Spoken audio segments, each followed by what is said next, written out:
Hey, what's in the box? That and more on the Week in Review.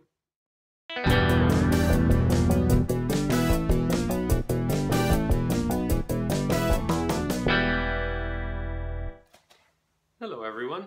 I thought I would start doing a weekly review on what's going on YouTube, the comic community, what I've been doing in comics, and just stuff like that in general, I guess. So first thing is I received a package in the mail from ETA Nick. So I'm going to unbox it. I know that it's a Christmas gift, so I cut tape and everything to get at the package easy. So I'm not sure what this is. It is wrapped in Christmas wrapping, so I told Nick I would not open it till Christmas. It says Merry Christmas, Nick, and it's got a really cool stamp he has on there, if you can make that out. It says from the collection of Nicholas Vu, I Survived Irma 2017. So this book made it through the hurricane, so that's kind of cool.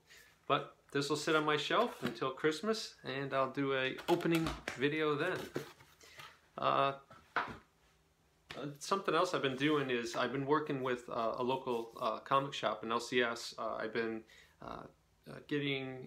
trading or selling to him boxes of my copper and modern books, and I had 20 altogether, and I dropped off a few more boxes last night, and it's been working great. I saw where he's putting them out in his store, and it looks like they're going really quickly. He had, I think, like 10 of my boxes out, so they were going through. So it's kind of cool to see the stuff that, I don't want to collect anymore. To me, it was more of a burden to have 20 long boxes of that stuff that, I didn't really handle or look at. I mean, you have to take care of them and everything. And I realized when I went through the bagging project that I just had lost my, want to keep those. So it worked out great. I traded to him. He gets a lot of Silver and Bronze Age stuff in, so I can go through and get books, and for me it's like free money, and then I also am building up what I refer to as my war chest to go after some big books this year or next year that I really want to get. So these are just some quick ones that I picked up. They're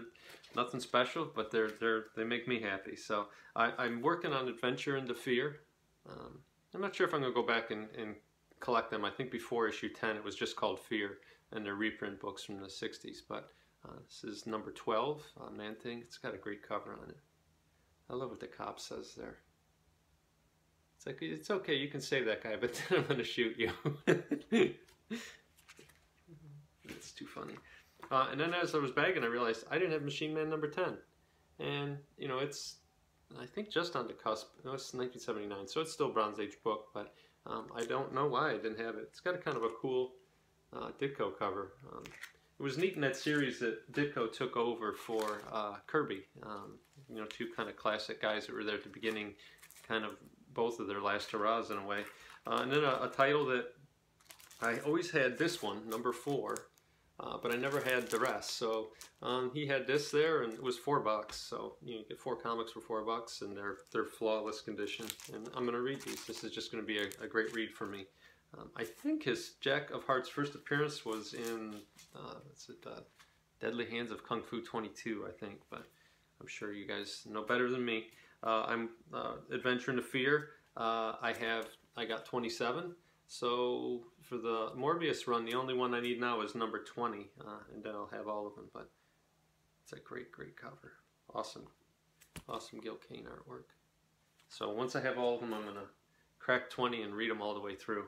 And the last one I got, it was because as soon as I saw it, I thought of somebody, and it's also just a great Gil Kane cover, excellent color, and I hadn't seen one this white ever before in person, so I had to grab it. I didn't have it, and it's Creatures on the Loose, number 16, and obviously this is Dr. Von Chilla's favorite, or one of his favorite covers of all time. And I see why. It's just super dynamic, the artwork. I mean, this guy here on the bottom, they chose to do that in blue, and how close his face is. It's just so cool. Great cover. Never read it. I'm going to crack this open this weekend and read it. That'd be a good one to read.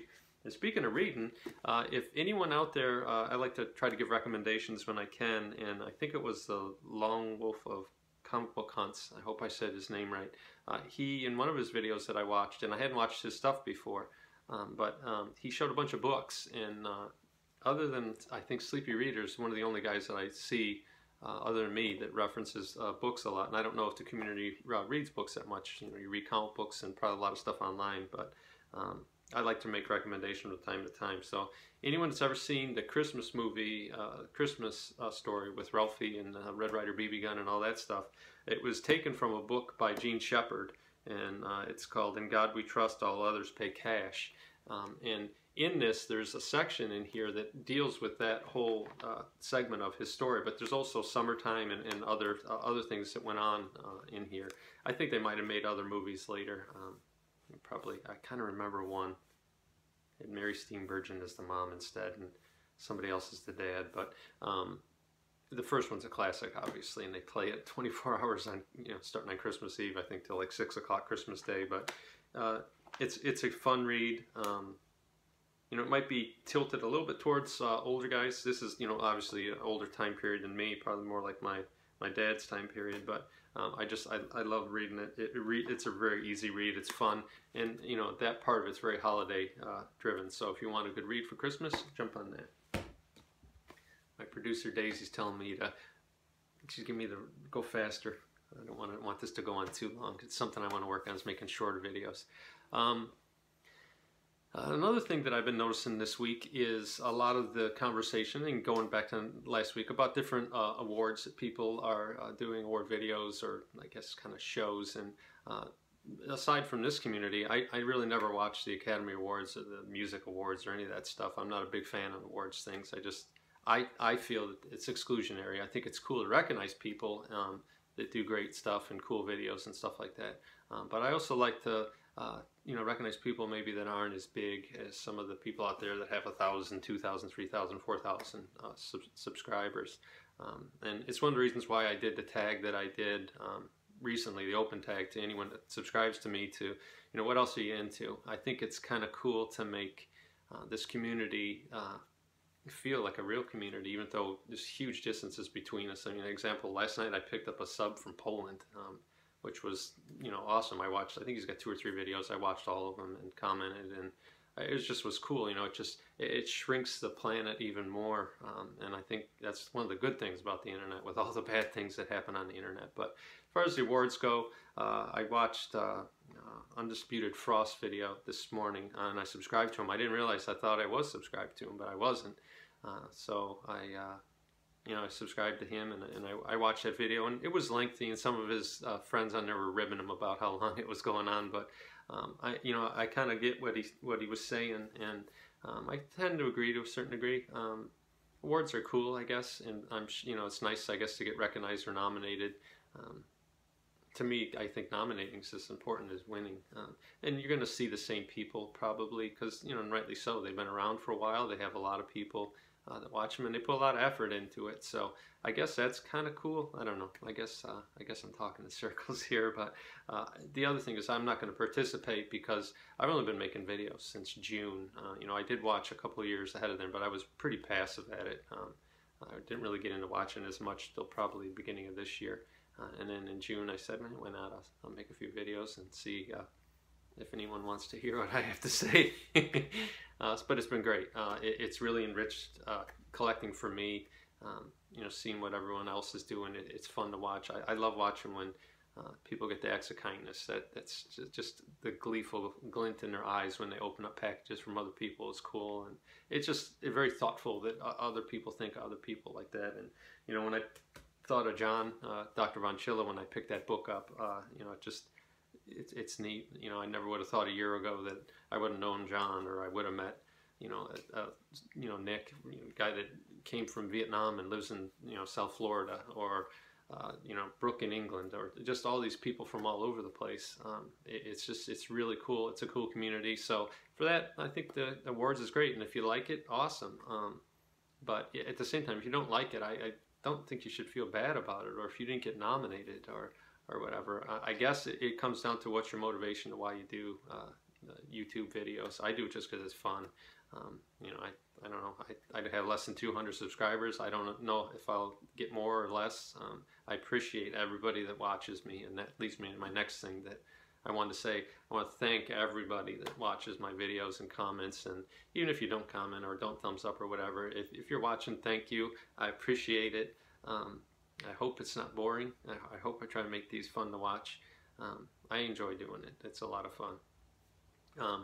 And then I realized, and I know it's an apology, but I realized last night I was watching, I should have wrote it down, but I watched somebody's video and he mentioned ETA Nick, Reaper Tate, and me are the people that he started watching, and I think he's new to the community, and I think it was like a week old, and I kind of felt bad, and I got to thinking about it. I know sometimes a Great Legend will mention me on his show, and his shows are very long, so sometimes I start to watch them and maybe I'm doing something, I fade out, and I feel bad sometimes because then I watch it on a rewind like 2 weeks later sometimes, and somebody mentions you, and I'm sorry everybody if you mentioned me and I missed you, if you did a shout out and I missed you.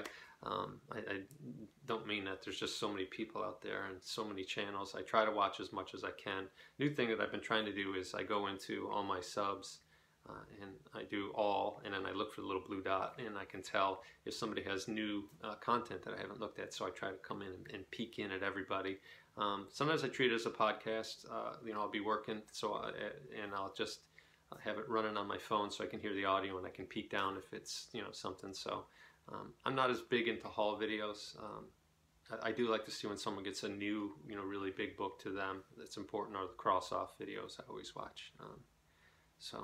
I guess that's all I have. My producer again, she's giving me the signal. She's gonna cut me. She's sleeping very hard at work. Anyway, thanks for everyone for watching. I think I covered everything. Just kind of my little week in review. Oh, a couple other things, I guess, news-wise.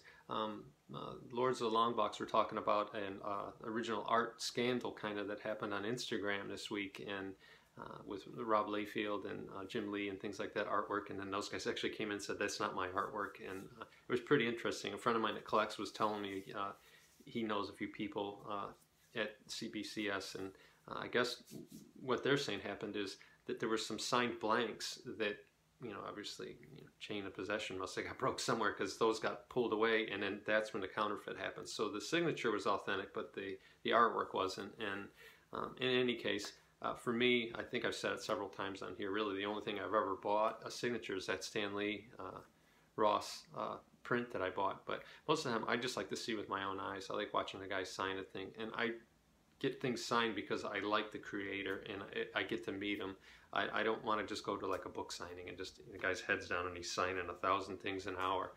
If I can interact and talk with someone, that's great. And so then it's a remembrance for me, and you get their signature, and it's cool. And it's doubly cool if it goes to charity, which a lot of the guys that I've gotten signatures from are. So I like that a lot. But that was kind of an interesting thing to see what happens, because I've been thinking of getting into original art, and it's kind of a slippery slope, I think. But what else happened? Oh, the Disney-Fox merger appears to be imminent. I saw a video on Nerdist yesterday, and they're pretty good about not reporting stuff, and looks like it's going to happen. I think it's because they always want to be on the winning side of the news. But we'll see what happens. That's exciting. It's both exciting and a little worrisome for someone that's trying to get older Fantastic Four and Spider-Man books, because I think, not so much Spider-Man, I mean X-Men books. I have most of the X-Men books I want, but I do want to get some of the older ones. But Fantastic Four especially, I'm drilling backwards, and I do aspire to have Fantastic Four 1, and I think when that happens, if they announce a movie, you'll see that price of Fantastic Four 1 steadily rise to the point to where I think it'll eventually catch Amazing Fantasy 15. It might be years, but depending on how well things turn out. And it also got me to thinking how strange it is that because they make a movie about something, or a TV show, or even just rumored at this point, things go up. The Morbius, I have it sitting back there, Amazing Spider-Man 101. They're just, the mention that they're going to possibly be doing a Morbius movie, or it might be in pre-production. I'm not sure what the news was, but that that book just, it was like the day after I got it, it skyrocketed, and it's just crazy to me. I mean, great, they're in a movie, but what does that mean? That the book is still the book that it was, and it's funny. Squirrel Girl's another one that makes me laugh. How that skyrocketed. I sold my copy earlier in the year for an absurd amount of money. couldn't believe that it sold for that much. But anyway, I think that's all that's going on. There's a lot of stuff going on. It's exciting. You know, you have a big shakeup at Marvel with that CB, whatever his name is, taking over a few weeks back, and we'll see how that goes. The local comic shops I've talked to seem pretty upbeat for the coming year, which is good. I mean, last, I don't know, 6 months or so, every time I see them, it's not been a fun conversation, but they seem excited. DC seems like they have some fun stuff going. The movie didn't do well, but you know, we'll see what happens with that. I just think, for me, taking a long view and sitting back and looking at what's going on with comics, it's really exciting what's going on right now. I mean, if you had told me 10 years ago what was going to be happening, you know, you wouldn't have believed it. I mean, I think a lot of it had to do with that Iron Man movie that started off, that got people excited, and big companies not afraid to put money into these kind of projects. So I'm hopeful that it keeps going this way. It's fun. I can't wait for next year to see what's coming out. And anyway, 15 minutes, too long. Sorry, everyone. Anyway, till next time, keep reading.